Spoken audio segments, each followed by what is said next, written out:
Docente em Engenharia Universidade Nacional Timor-Leste, UNTL, Constâncio Antônio Pinto, apresenta tecnologia naval para o Presidente da República, José Ramos Horta. Quarta-feira, semana, docente Faculdade de Engenharia UNTL, Constâncio Antônio Pinto, onde equipa, apresenta tecnologia estaleiro naval para o Presidente da República, José Ramos Horta, e a Palácio Presidencial Vairopité Dili.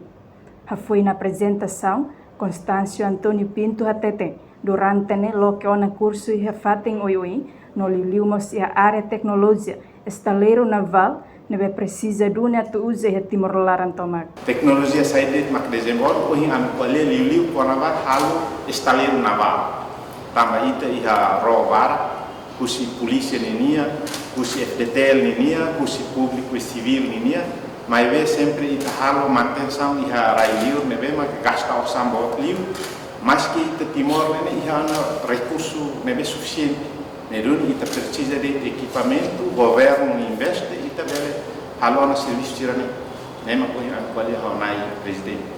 Ba apresentação tecnologia ne Presidente da República José Ramos Horta encoraja e atinan rihun rua Ronolores Sintolo organiza seminário ida qualia conava tecnologia.